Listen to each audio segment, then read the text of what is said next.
mengenai Jepara yang ada Festival Kartini. Festival Kartini. Nah, katanya Pak Hadi yang lebih selaku ketua panitia pasti lebih tahu detailnya. Tentang tema-temanya seperti apa itu nanti, Pak?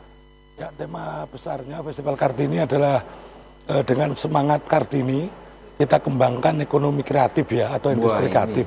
Karena yang sudah dilakukan oleh RA Kartini dalam hidupnya adalah mengembangkan perekonomian. Samping tadi kalau disampaikan oleh Pak Wakil Bupati untuk pengembangan peradaban bangsa. Tapi beliau masuk juga, menyentuh juga, membina juga industri kreatif sana. Mulai dari ukir, kemudian juga batik Jepara, kemudian industri-industri lain, termasuk tenun tadi.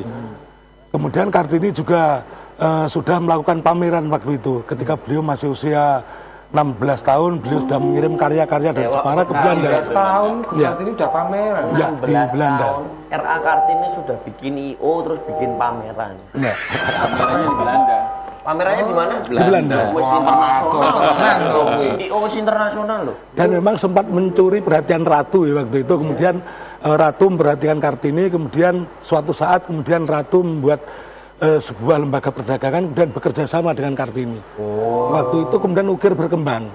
Itulah maka dalam peringatan Kartini kita gunakan spirit Kartini untuk pengembangan ekonomi kreatif. Dan 32 kegiatan semua bertumpu pada kearifan budaya lokal, pengembangan potensi lokal, dan semua acara dibuat menarik. Termasuk nanti akan ada pameran besar di alun-alun, dan saya pikir merupakan pameran terbesar yang dilakukan sepanjang sejarah Jepara.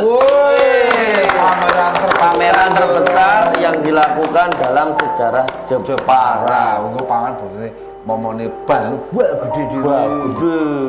Masjid gede dhewe. Apa serba terbesar, ono pitik mlebu gede. Ora ngono. Ya, di alun-alun akan kita penuhi dengan stand pameran industri kreatif, kemudian pengolahan limbah, karya siswa. Dan harapan kami nanti di pameran itu juga ada lomba ukir tingkat nasional, lomba ukir untuk perempuan, lomba ukir untuk pelajar SLTA, untuk SLTP. Dan harapan kami bisa menarik perhatian Bu Jokowi untuk membuka pameran itu. Tenang, Pak. Nanti saya telepon Budi. Jokowi. Budi Riana, nanti saya sederet. Nanti muka-muka jalur, tanggal berapa nanti, Pak? Tanggal 18 April. Selama 4 hari. 18, 19, 20, 21. Nah, aku Budi diselak kirono ya.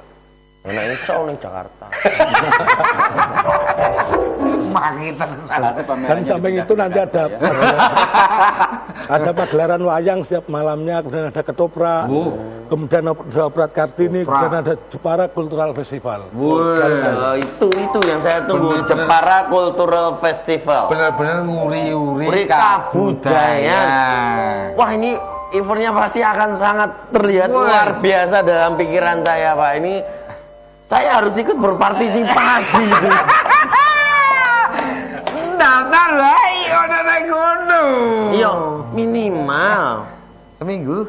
Pisan wae. Oh iya. Nah ini harapan ke depan kita pengen tahu sih Jepara kan bisa dikenal sekarang sebagai kota yang serba ada, kabupaten serba ada. Nah harapan ke depan seperti apa ini biar teman-teman di Indonesia luar negeri bisa lebih tahu mengenai Jepara. Supaya Jepara itu juga sebagai salah satu tujuan wisata internasional. Pastinya. Ya, jadi bagaimana diketahui, ukir, tenun, batik itu adalah seni budaya kerajaan sebetulnya, bangsawan. Betul. Oleh Ratu Kalinyamat, ukir itu dibumikan. Jadi Ratu Kalinyamat itu membumikan ukir yang tadinya budaya kerajaan ini dengan mendatangkan ahli ukir dari China. Ukir dari Majapahit, Majapahit yang asli kita kan, terus ditambah ornamen-ornamen dari China, itulah jadi ukir Jepara.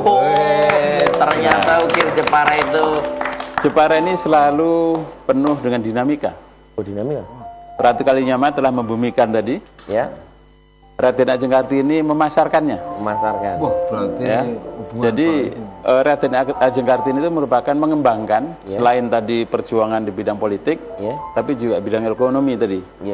Misalkan batik, ukir, terus jadi dulu waktu Ibu Kartini itu pada masa pingitan, itu dia membuat sekolah di rumahnya itu. Di rumahnya itu. Untuk pengukir, dia membuat ukir, terus ditawarkan ke luar negeri, ke Belanda melalui teman-temannya.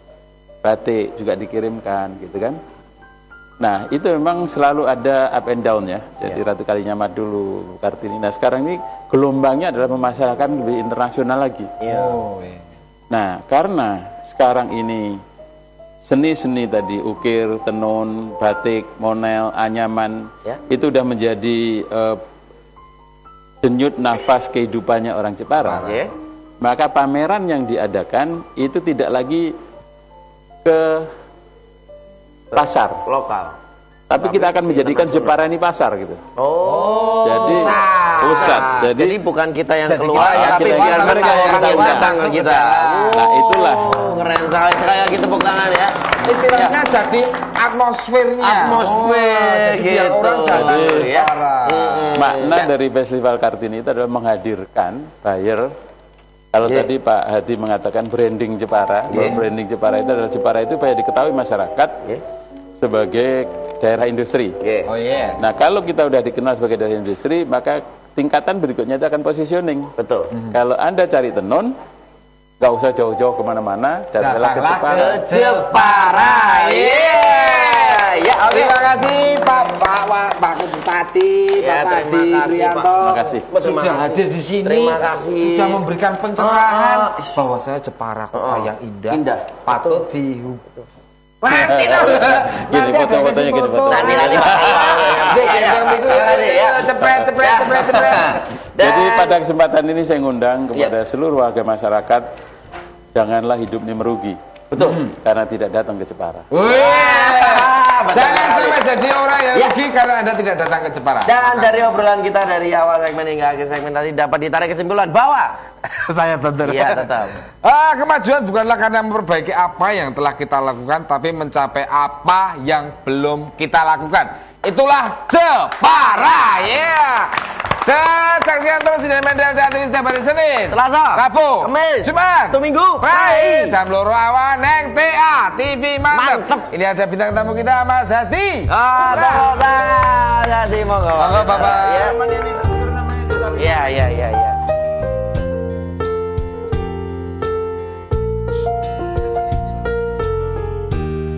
Karena Pak Wakil Bupati selalu mesra dengan kami.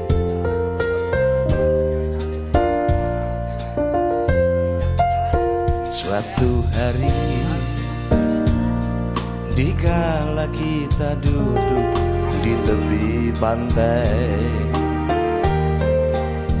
dan memandang ombak di lautan yang kian menepi, burung camar terbang menari